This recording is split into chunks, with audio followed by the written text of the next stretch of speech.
Oh, we're live. I'm usually waiting for the little spinny thing to go, but I just look up and see we're live. I was What's up, wrestling fans? I was waiting for Doug's excitement, and he just gave me blankness there. I'm like, Doug, come on, act surprised that we're live. Instead, he's watching his reflection.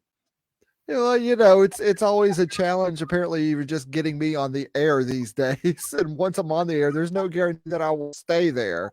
But I have a very elaborate system set up. The camera I was going to use tonight, I couldn't get it set up because I waited till, of course, the last minute to do these things. So I'm going with my old reliable. So hopefully, I stay on the air and there's no bizarre noises in my house or no bizarre plumbing issues tonight. But so I make no promises. It's a 130-year-old house. For those who did not catch last week's show, maybe skip it. It wasn't our best. If you stuck with us through that, we had some technical difficulties on Doug's end, and so we'll just be happy if we have Doug throughout the hour. If he freezes, if he drops, whatever, it doesn't matter as long as you're there, Doug. And I realize that it is a very special Two Bros show tonight because I'm wearing a NASA hoodie instead of an actual wrestling shirt tonight. I don't think this is a first for the show. I think. I think after our technical issues of last week, I think that going NASA instead of wrestling, we'll see if we have better luck with you this time. We'll see. Again, no promises. No. Comcast is the challenge at best, and this house is 130 years old. So. Folks, you are watching the Two Bros Wrestling Show. It's Kevin and Doug. Thank you for joining us. Thank you for your patience and understanding for last week, and for those that stuck through with me there as we powered through our Survivor Series preview, which means tonight, Doug, our main event topic. SummerSlam? So close. They're going to a sweatshirt from you. So I just want to say this before we jump into the news. And even Triple H tweeted this. War Games just isn't War Game without goal, but it was still an excellent show. But we'll get into that in a little bit. That will be our main event topic tonight. Hopefully you watched Survivor Series, and hopefully you all had a good Thanksgiving with your friends and family. We appreciate you joining us here at the tail end of the Thanksgiving holiday weekend. And now it's time. It's opening bell time. Doug, we got a couple of things in the news to discuss. We're going to start with some returns. There's one major return that we'll save for our now you got me going SummerSlam, for our Survivor Series. Gotcha. But because of that, let's start then with our AEW comeback this week. Malachi Black returned to AEW this week. He appeared with his House of Black together in a surprising return on Dynamite. We knew that they've been doing these vignettes and that he was, probably on his way back. But Black had been off for the last few months after being fairly publicly unhappy with his contract and his booking and saying he needed a mental break. Talked about stress that was causing on his relationship, and just in general seemed like he might be gone a lot longer than what he actually was. So after even this there was even speculation for a time that Black was looking for a release so that he could go and join his wife, Zelina Vega, back in WWE land. But now Black is back in AEW. Black is back. Let's hope in better mental and physical health. I was a big fan of the House of Black gimmick, and I just didn't think they had a full chance to run with that, Doug. And so maybe this is a do-over, a chance to make good.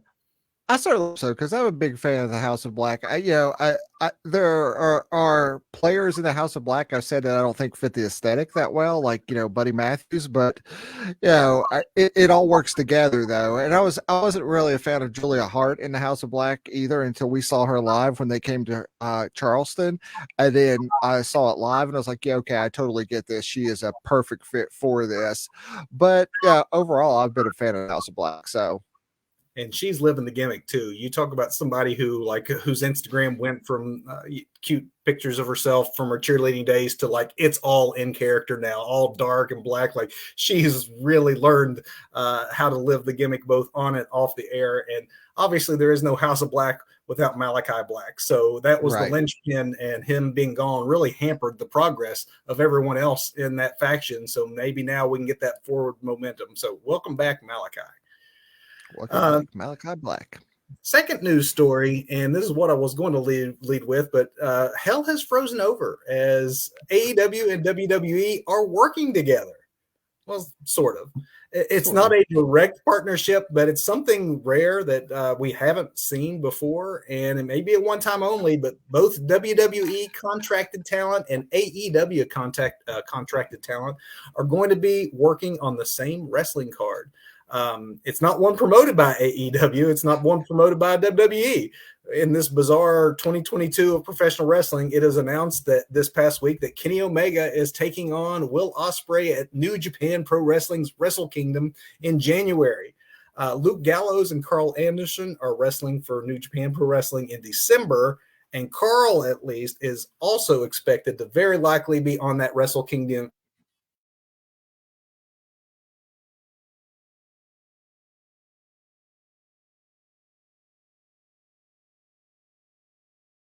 with WWE. So it can be safely assumed that he probably will be dropping it soon at one of these upcoming events. But for right now, it does look like there's going to be a New Japan show, one of the biggest shows in all of wrestling on the annual calendar, that's going to have WWE and AEW represented on it. Doug, how weird is that? And didn't we just last night two WWE superstars battling for leadership of the Bullet Club or something like that anyway? Without so much as saying it out loud like that, they strongly hinted at it, did they not? Yeah, indeed they did. But again, that's for later in the show.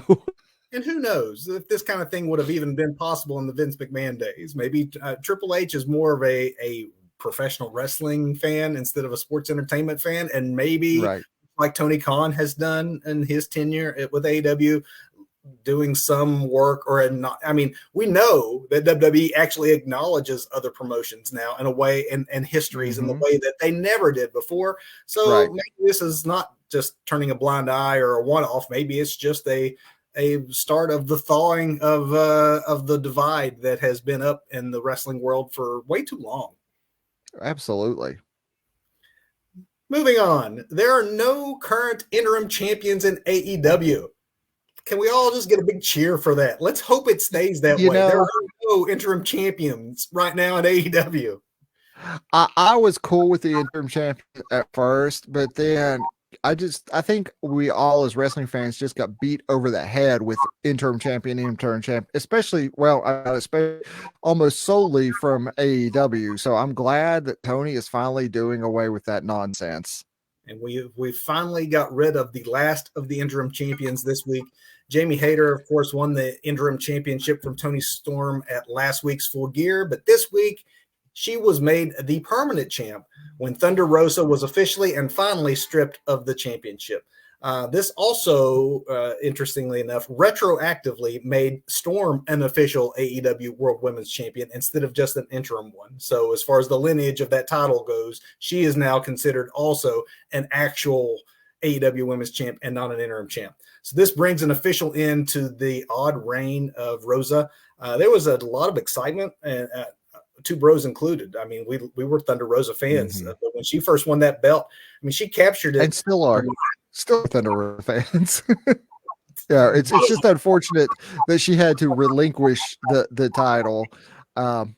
There was so much promise at the start, though, because everyone was excited for her. She was the one that finally put an end to the long reign of Britt Baker. But almost immediately after she won the belt, things sort of soured amidst reports and allegations that she was difficult to work with, that she took liberties with young and unseasoned opponents in the ring.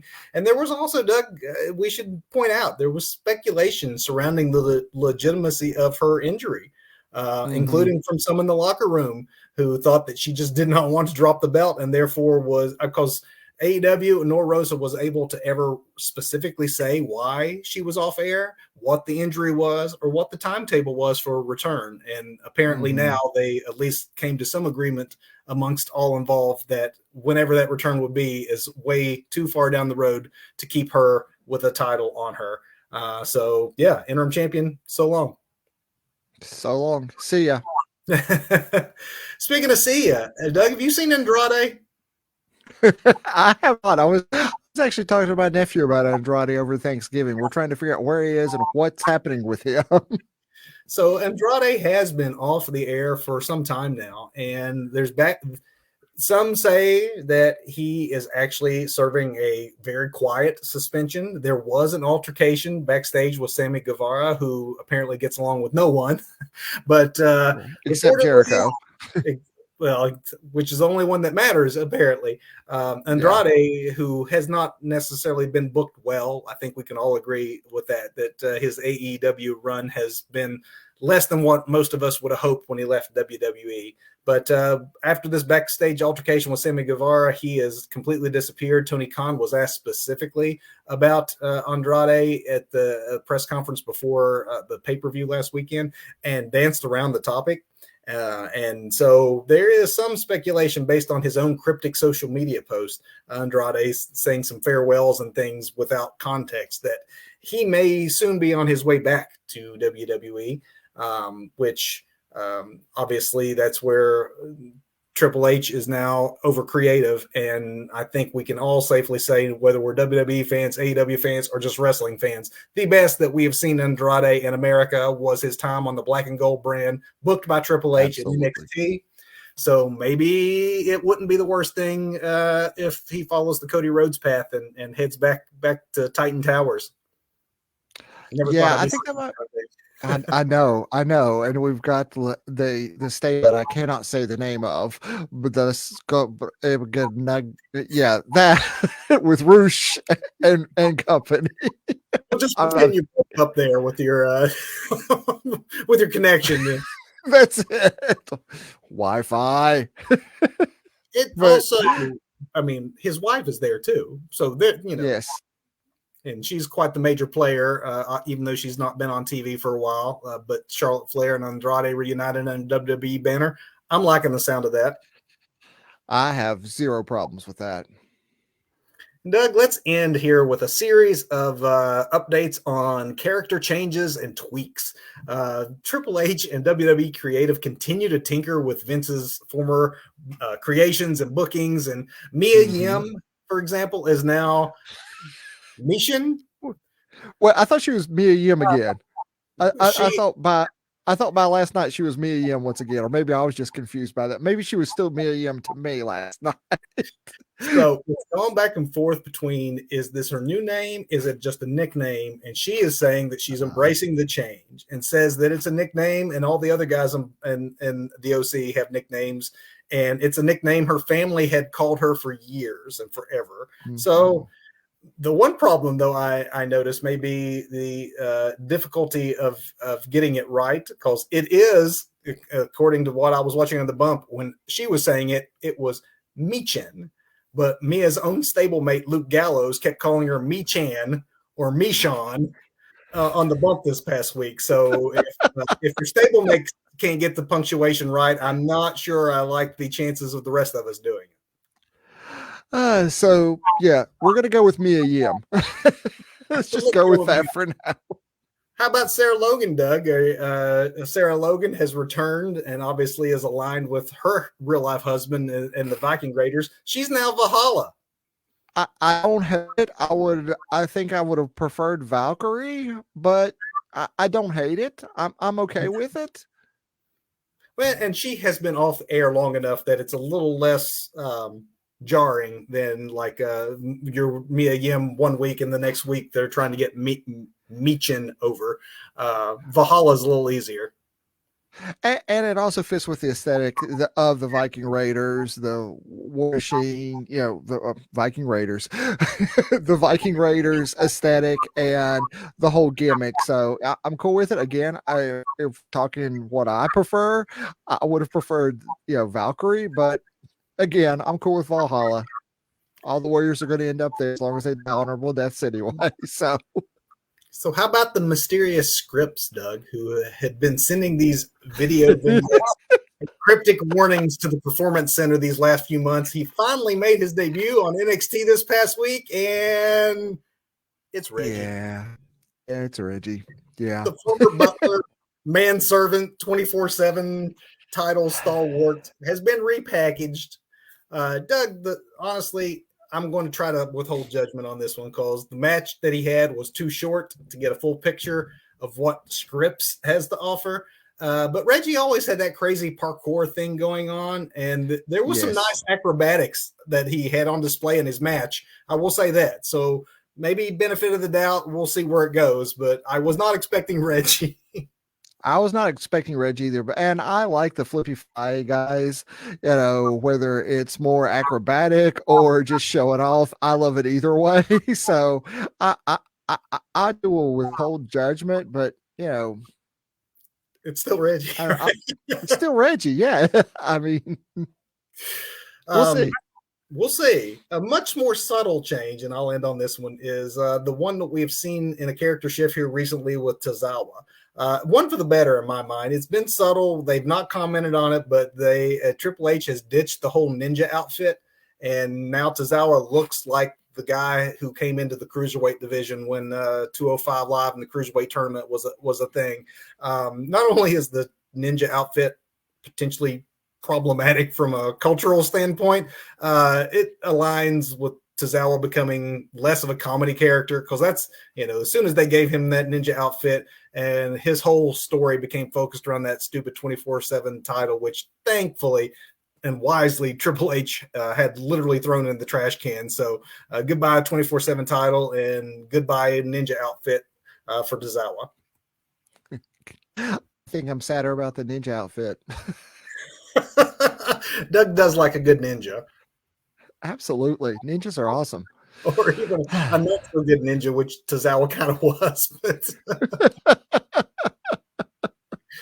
Oh, it's main event time. Oh, it's main event time. And main event is obviously last night was the last main roster pay-per-view of the year with the Survivor Series. Doug, last week, obviously, you had some technical difficulties and weren't able to stick around. So before we even get into the should you watch, should you not watch, I will warn you folks before we get into spoiler territory, just in case you haven't seen it yet and are planning to see it. But one thing I wanted to ask you last week, Doug, and didn't get a chance to, before we even get into the matches themselves, what do you think of the concept this year to ditch traditional Survivor Series matches and then go for the War Games concept, which is the very first time that War Games has been featured on the main roster of WWE? Let me just say, I love the concept of War Games being called up to the main roster, because that's essentially what happened here. We've had NXT War Games for years now, so I really do love the concept of it being called up. And the Survivor Series has been Raw versus SmackDown and this kind of nonsense in the past. I think it's an old and stale, and just really ridiculous, because you have all these heels and faces suddenly working together for brand supremacy, which I've also always thought is pretty ridiculous. So I'm very happy with this concept, and very happy with Triple H bringing War Games to the main roster and not branding it.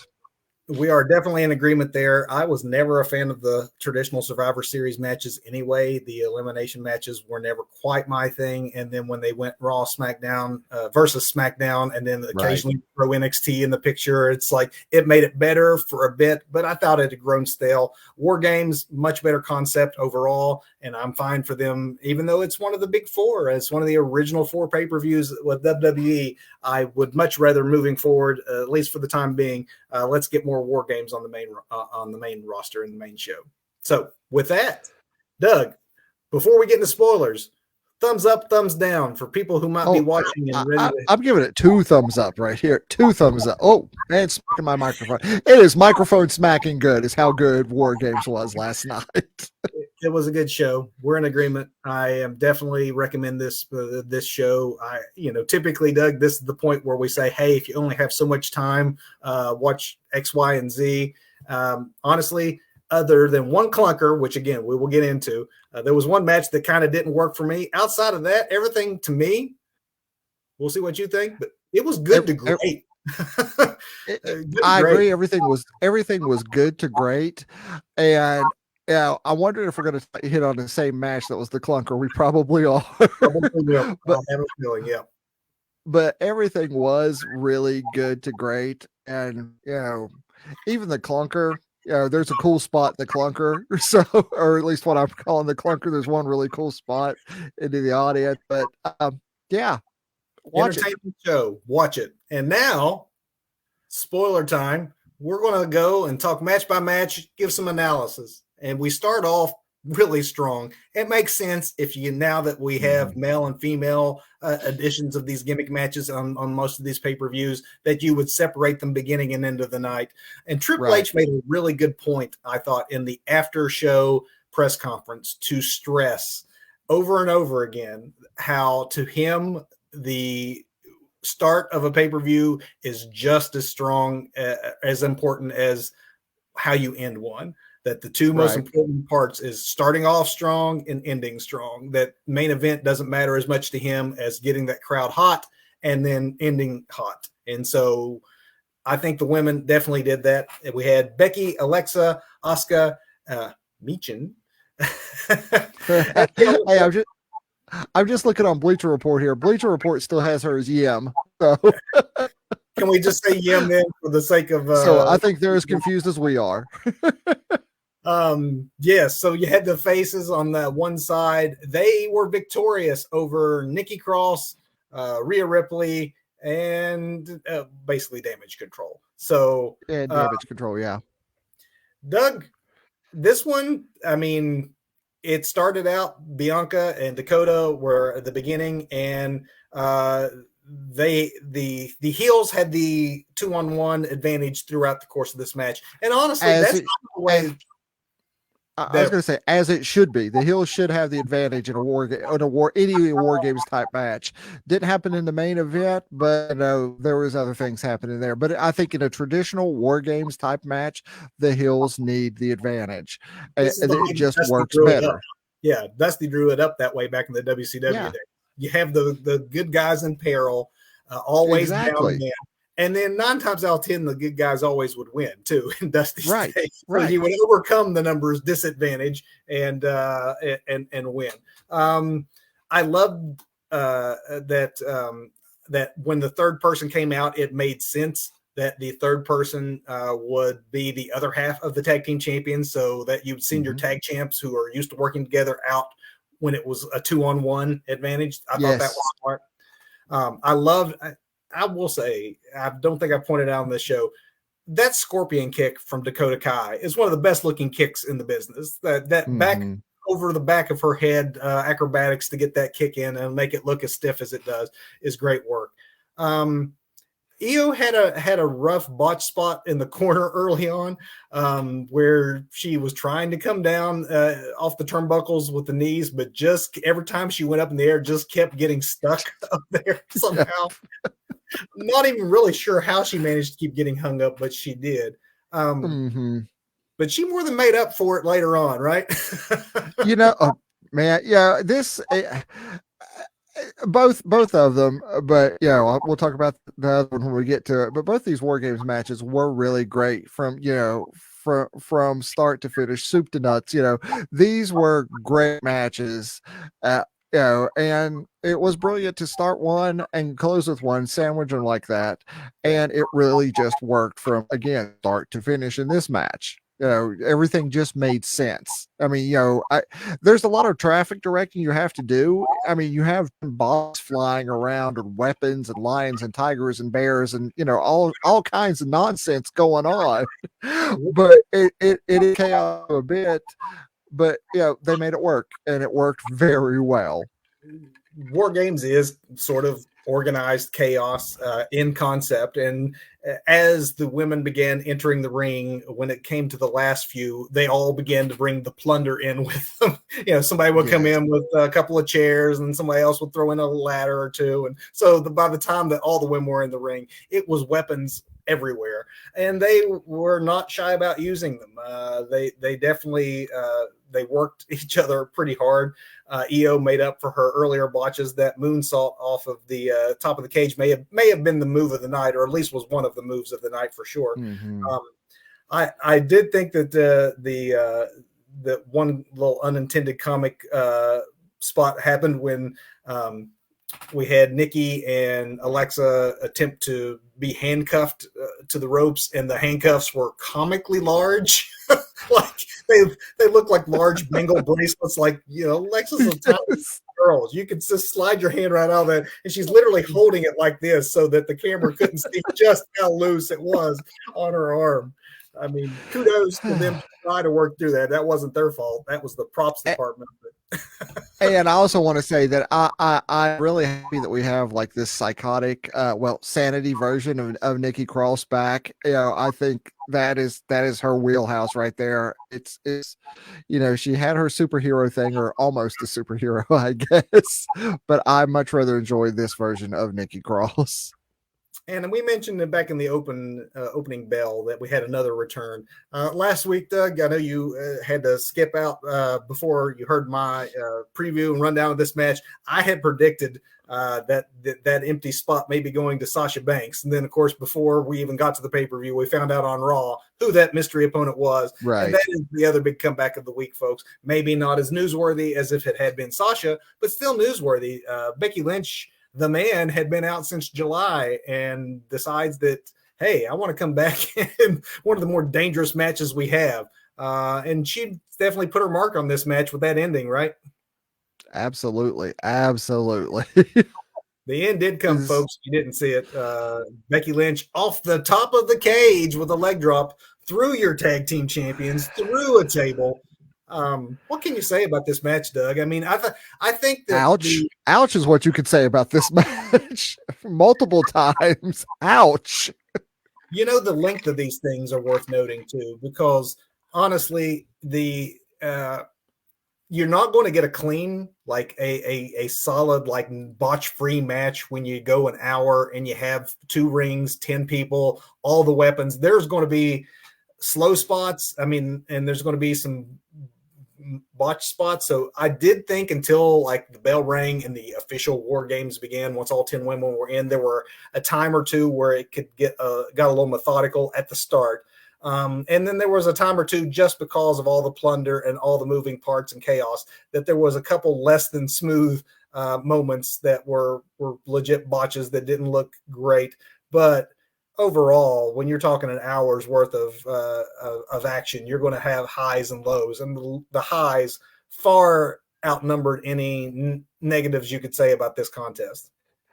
Absolutely, because again, I mean, it's chaos. I mean, let's put 8 other people in a ring with us, or 2 rings with us in a cage, and see how well we do.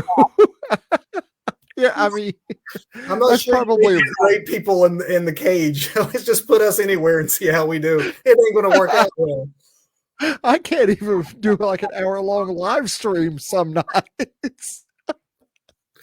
Yeah, these women worked hard, and they got the crowd invested from the start, which is the whole, to Triple H's point about how important that opening match is to whether or not it sets the stage or kills a pay-per-view right out the gate. These women set the stage.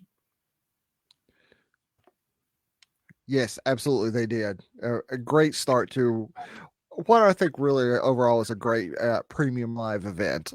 Premium live event. Match 2 on that premium live event. Doug, you sort of teed this one up earlier as the battle of the Bullet Club leaders. Battle for the soul of Bullet Club. In what was this? This was only the second time that AJ Styles and Finn Balor had wrestled one another since they've been in WWE, which is kind of astounding that they've been kept apart for as long as they really have been, considering their backstory and shared history. If you recall, the only other time, and I can't remember which pay-per-view it was, but this was several years ago, when someone had suffered a freak injury and they flew AJ Styles in. This was back when they were still doing like divided shows, and it was only all SmackDown talent or all Raw talent. And AJ got flown in from Raw to take the place of whoever was injured now that I don't even remember, to face to Balor in a match that had no backstory, no anything, and they just went out there and were AJ Styles and Finn Balor, which is all you need. Yeah, it really is all you need.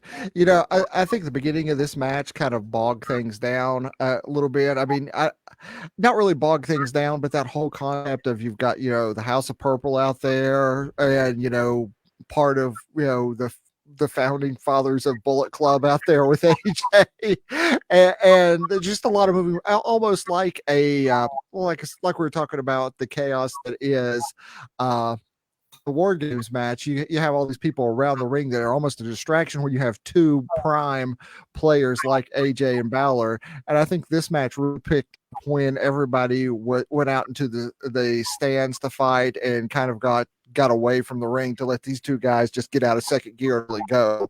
And that's when things really picked up and this match really got hot. I agree with you.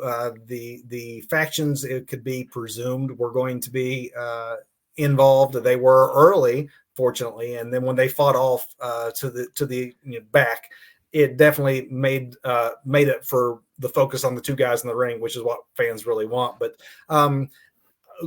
very solid match. Obviously, some believable near falls and counters, just crisp and well delivered from two pros that could probably do this in their sleep.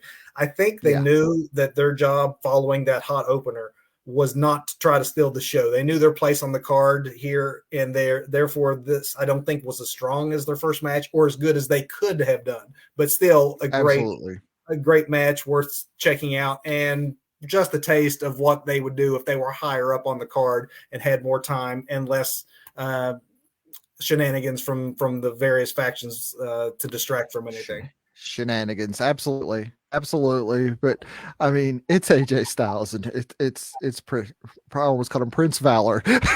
That's not right at all. Where's Prince Valor? Hanging out with Valkyrie, I think. I'm creating my own wrestling federation over here. I'm Valkyrie and Prince Valor so far. Apparently on the moon here, NASA boy. NASA boy, also somebody who's wrestled. That sounds like a bad. Now you got Vince helping with your booking. Don't let Vince get involved. AJ won this one. I think we didn't mention that at the start that the AJ went over. I don't know that it really, with this, considering that it wasn't in a main event slot and it wasn't for any real high stakes and they weren't trying to steal the show, I'm not sure it really mattered in this one which of the two faction leaders went over. It wouldn't be just one more story point in a much larger arc, but we are there. Here's where we are with that. And then we go to the next match, Doug, which is the SmackDown Women's Championship. You have your champion Ronda Rousey. Surprise, folks. She retains over Shocking. Shotzi. So very shocking that poor Shotzi tapped out to the arm bar thingy. That was shocking. I mean, shocking. The crowd could have been just worn out after that first hot opener that went an hour and a really solid contest to follow. But the crowd was definitely a little quiet on this one and did not pop for Shotzi's offense, which was to me like the first bad sign that this was going to be a kind of a long night for these two ladies. I don't know though that if that is a diss on Shotzi, or that the crowd just doesn't consider Shotzi over yet, or is it just a realization from the crowd like we know the outcome of this before they even walk out here? And absolutely, this was a I hate to say it, but Shotzi has no viable chance here. It's like me going out there against the tribal chief Roman Reigns. Offense, which I thought was odd. I thought that they gave Shotzi maybe too much offense against a champion that they're trying to book the way they book Ronda Rousey. And is that to try and make her a legitimate threat? I mean, she does have that one cool spot into the audience where it takes out the planted like fans ringside. I'm like, well, okay, that was cool, but it's still not going to get her a W. Shotzi's not walking out of here with the title.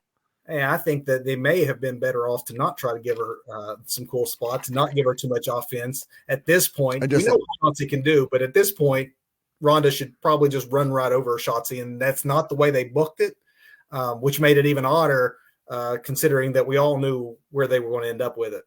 And there was a really rough watch too, to be honest. There was one where Shotzi comes up over the top rope, and she's supposed to, as on her way over the rope to the outside, was supposed to grab Ronda's head and smash it into the ring apron as she went down. She missed grabbing Ronda by the head, but that did not stop Ronda from selling the move and smashing her own head into it. And it just, there was a lot of clunky, awkward spots in this one. I mean, I hate to say it because I like both women, but they did not have chemistry on this night. No, this one just did not come together. I think this is, what we were both talking about at the opening of the show, where this one was this everything good to great except this.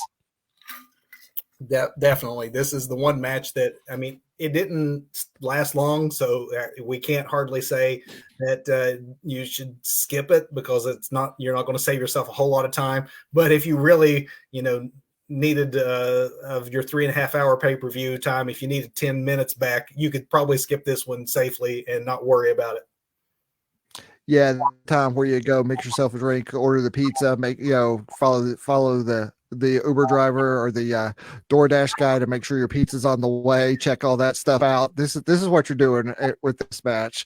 Yeah, not that I dislike either one of these performers, but this just was not their night. It was not their night. The crowd was quiet from the start, and there was nothing that they did in the ring that won them back over outside of the one spot, Doug, you rightly called out. The dive to the outside kind of got a small pop, but not their nights. Not the case, though, in our next match where three men had three really good nights. Wow. So we had the U.S. champion Seth Rollins defending in a triple threat against a former champion Bobby Lashley, and the down on his luck, no longer Money in the Bank holder, now a very serious Austin Theory. Doug, you weren't able to keep with us last week when I, as my performer of the week, I called out Austin Theory for just the sheer fact that for losing that Money in the Bank contract, he actually gained way more than he lost, because he also lost the comedic sidekick of Johnny Gargano, the comedic sidekick of Vince McMahon, and with the attacks he did last week and the I'm not a kid bit and like just the new seriousness, I had predicted actually that Theory was going to win this one, and he is your new United States champion in a great night for all three of these men. See, I would have went with Rollins last week if I had been able to stay on the air, but I will own it that Theory is where he needs to be now, man. I mean, we've seen this kid multiple times, seen him live, and the kid is great. I like this whole chosen one Vince McMahon thing. I mean, it didn't really work for Drew McIntyre way back in the day when McIntyre was McMahon's chosen one. Although McIntyre came around and look at him now, I think we're going to see a similar but quicker trajectory for Theory, and this is just the first step onto greatness in WWE and finally losing the comedy and just the nonsense. Nonsense. There was no nonsense to be had here, just greatness. There was that early in the match plancha that Seth Rollins does over the top onto his two opponents, landing like a cat on his feet. On his feet. Exactly what my 7-year-old said. He landed just like Cuddles. On his feet. On his feet, like a cat.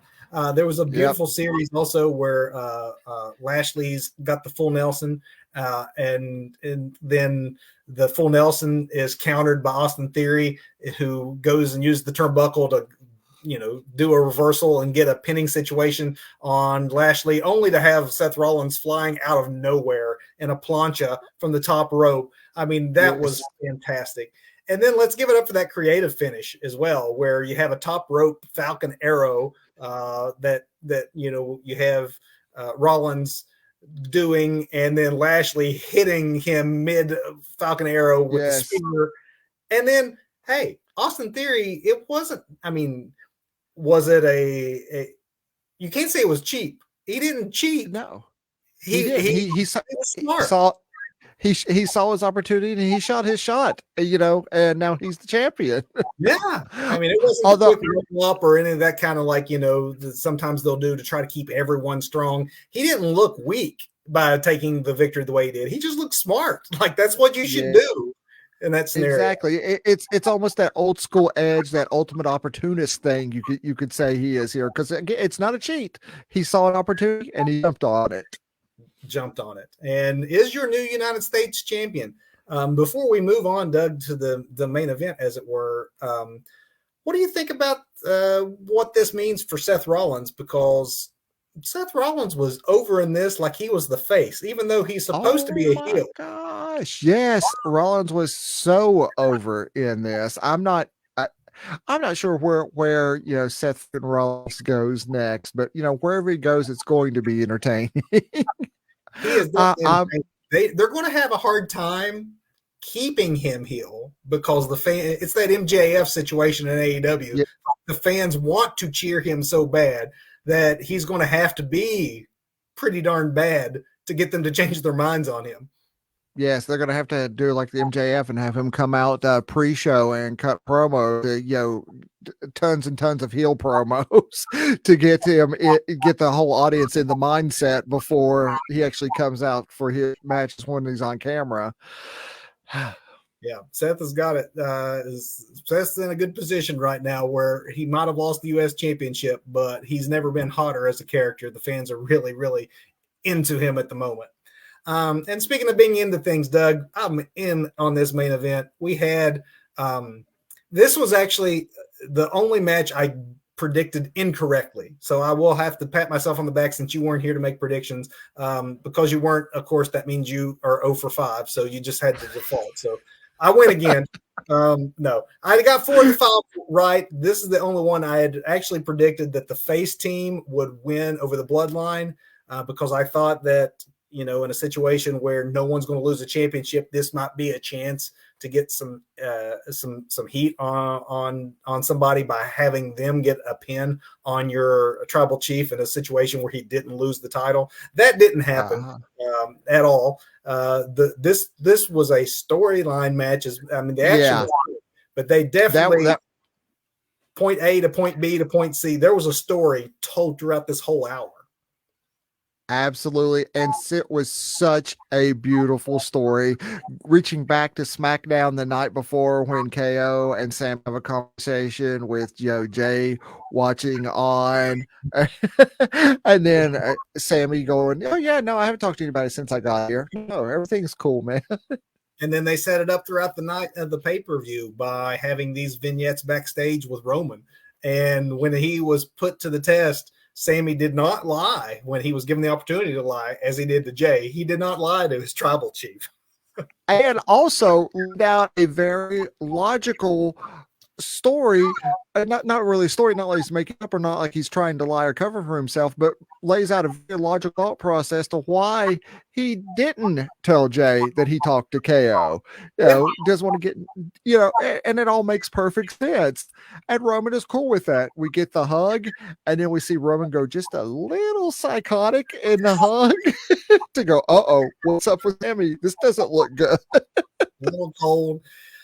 Yeah, and then they took all of that from what they did on SmackDown, all that character work that they've done for months, really, and then plotted that and weaved it through an hour of action in the ring. Like the actions were backing up everything that they'd done previously, which made it just beautiful storytelling. As if you didn't know already, folks, the Bloodline did come out on top with this. The match itself, it started with Butch and Jay, with the faces having the numbers advantage, which is maybe every now and then it's good to throw that curveball in there because it's always the other way, but it is not the way that it normally, and I think maybe at first the fans didn't know how to, you know, you can't get behind the underdog when they're not the underdog. Right. But, you know, honestly, the underdog in this match was the super over baby face that happens to be in the largest heel faction, the hottest heel faction that this company has. Well, maybe you're saying that traditional dynamics don't apply in this scenario because of the folks involved.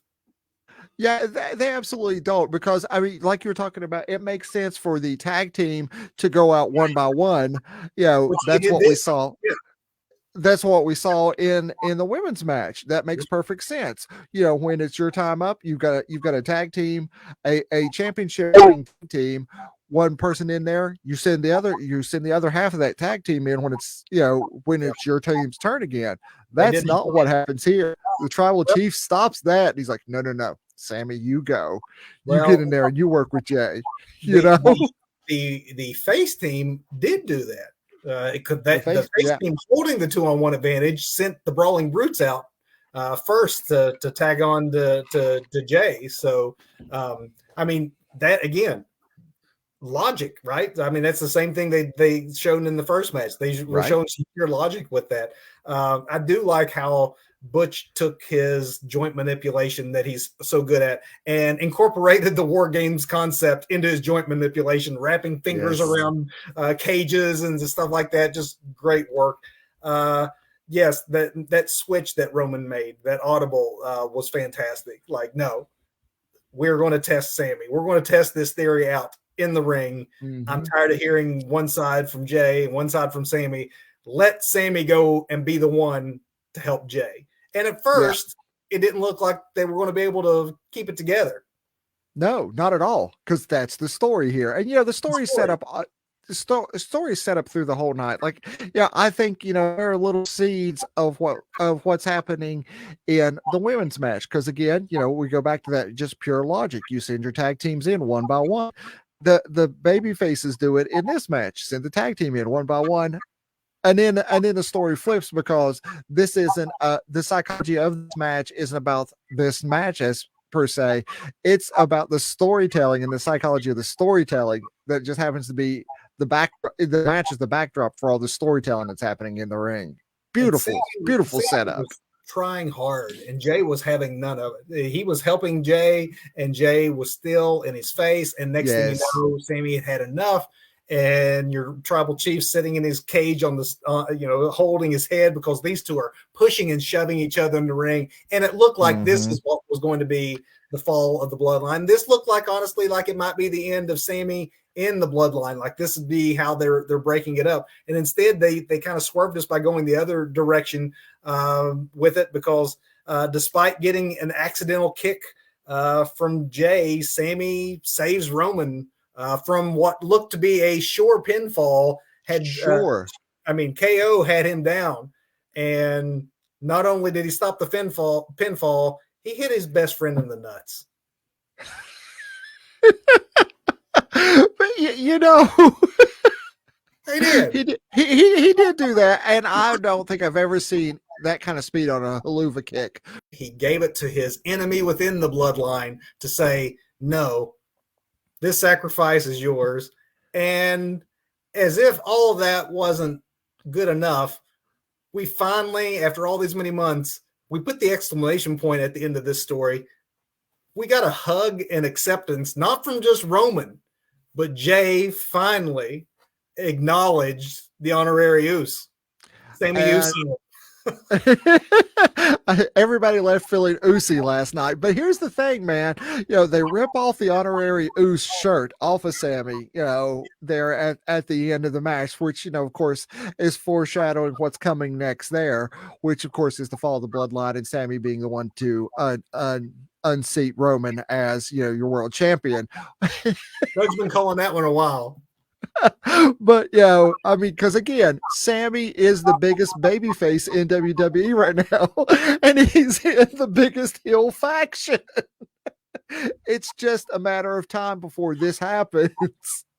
And so, honestly, I think the women's match may have had more memorable spots. Yeah. More risk, even, you know, with Io doing the moonsault. Nikki Cross came off the top of the cage. Obviously, Becky with the big finish coming off the top of the cage with the leg drop. The men didn't take as many chances, but this one was as much about the story as it was about the action, and the story was implemented to perfection and made it for a hugely entertaining main event that beginning to end was fantastic in my mind. Absolutely. But yeah, absolutely.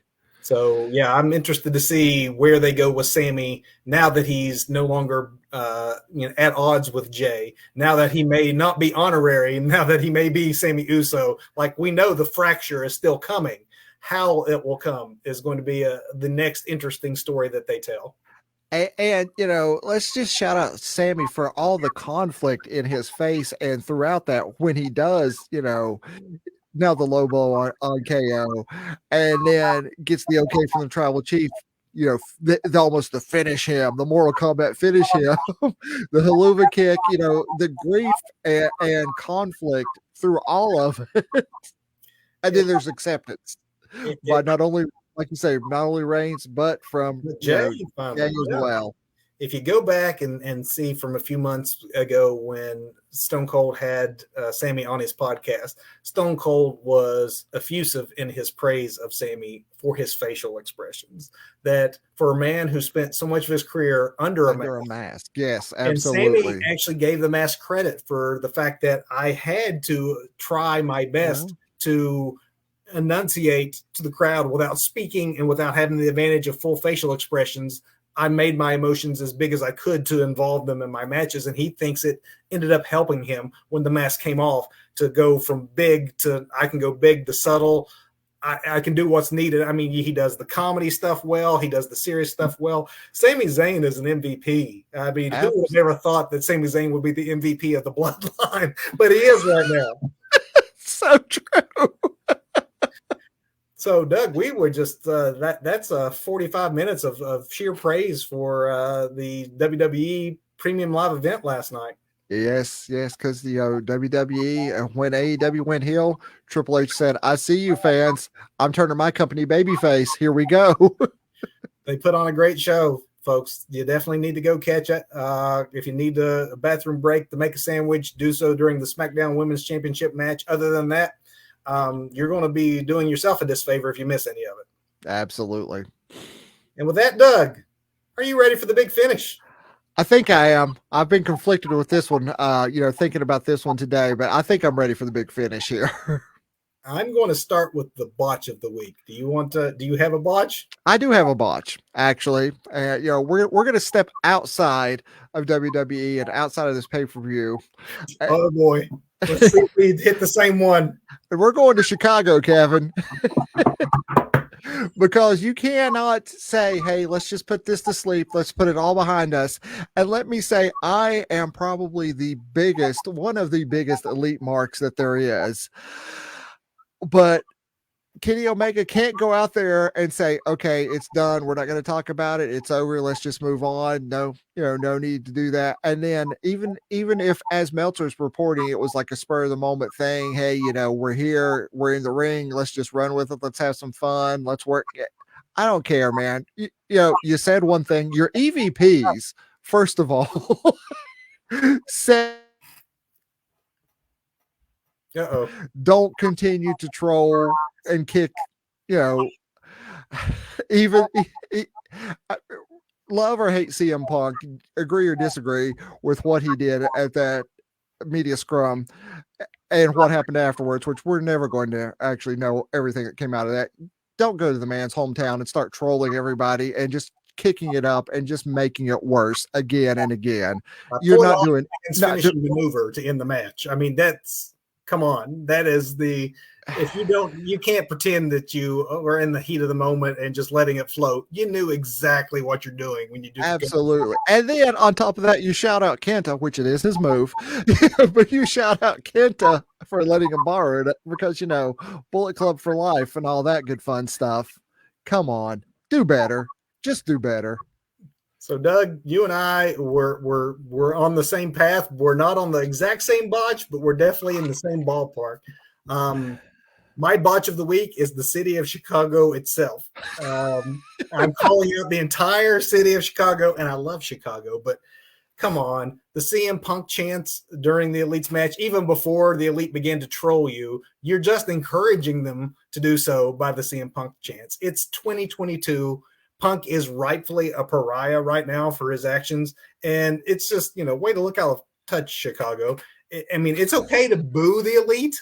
Honestly, you can make an argument that they deserve it to be booed for their part in all of this, and for what Doug just called out too. Like, you could definitely not like them, and that's fine, but to bury them, to raise your local hero up from where he doesn't deserve to be raised, the CM Punk chants after his actions this year are just kind of out of bounds. So maybe less fans trying to get themselves over and more of just reacting to actually what's being presented to you would be better. So my botch of the week goes to the city of Chicago.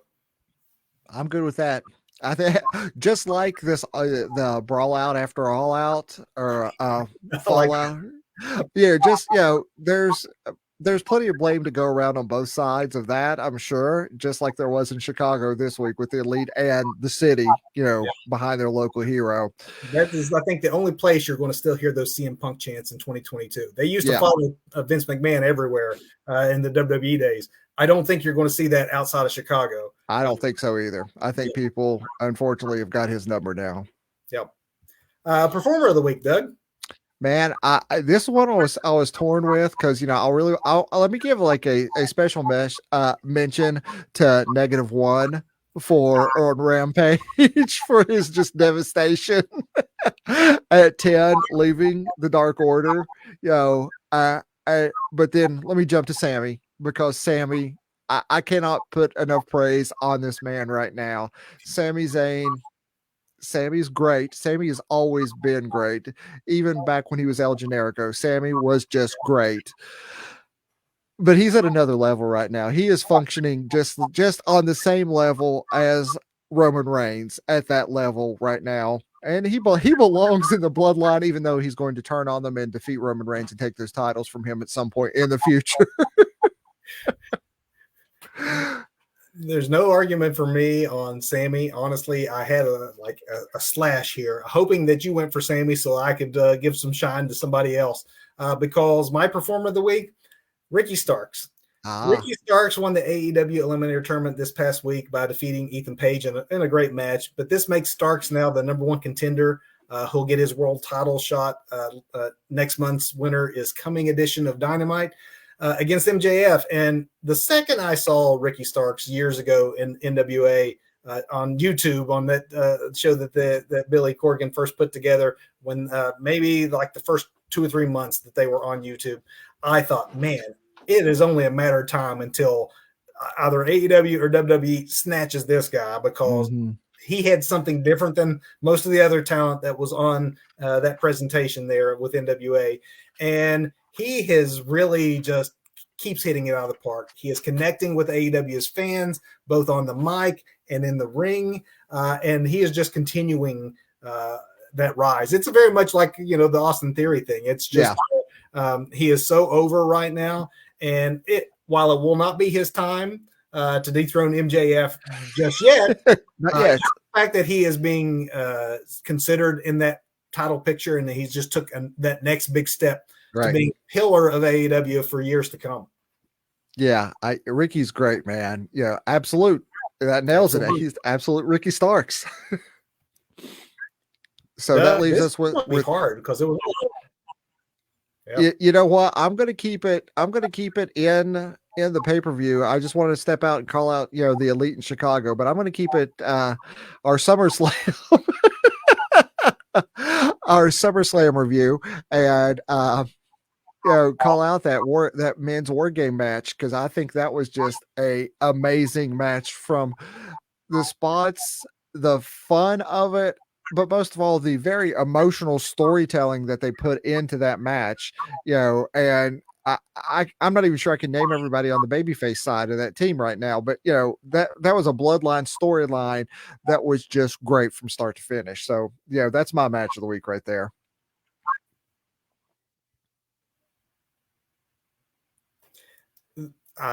Honestly, outside of the which we call it as being maybe a tad bit of a clunker, you couldn't go wrong if you picked any of last night's matches as a potential match of the week. I do think that the men's War Games match, probably, if you had to pick between the two War Games contests, just because the story told, it might be the better one, even though the better spots maybe were in the female match. I'm actually going outside of War Games matches, but in the War Games pay-per-view, and that triple threat was just fantastic from beginning to end. U.S. Championship match between Seth Rollins, Bobby Lashley, Austin Theory. Not only was it a great match, a great contest, it was a star-making coming out party with Austin Theory furthering his ascent into being, just like I said with Ricky and AEW, this is a man who's going to be the future of WWE, and this is the start of that future. Yes. Yeah, I have. Yeah, absolutely for Ricky Stark, not Ricky Starks. Both of them, Ricky and Austin, right? Both Ricky and Austin. Let's get him on a card together and see what happens. Hey, yeah, New Japan, are you listening? Book them. Book And with that, folks, we have another Two Bros Wrestling show in the books. Thank you for joining us. You can see our upcoming schedule. We have 2 more shows to go in this year. Doug, where did this year go? I don't know. I maybe Vince McMahon paid it off to not show up. I don't know. We have 2 shows left in 2022, and not to get too far ahead of ourselves, but when we return 2023, that means our yearly awards show. So be thinking match of the be thinking match of the year, performer of the year, female performer of the year, biggest stories of the year. So we got all that in January. But before we do that, Doug, next week we have we're doing a 2-for-1 preview. We have the last 2 official premium live events / pay-per-views from the under the radar aspects of AEW and WWE, and that's NXT and Ring of Honor, and they both will be going toe to toe on the same day. Oh, they both are putting their last events on December 10th. So we're going to give a combined preview of what holds for both of those pay-per-views, and then after that, the following week we will have our special Christmas show. We'll tell you a little bit more about how we're going to do that when you join us next week. So join us next week. If you haven't already and you're watching this on YouTube, don't forget to hit that like and subscribe button. If you haven't already, we are climbing up in subscribers. So thank everybody who's already on board with us, and hit that bell button so you know when we're on the air, because you never know when I'm going to be here. Thanks, folks. Join us next Sunday night. Thanks. Go watch some wrestling.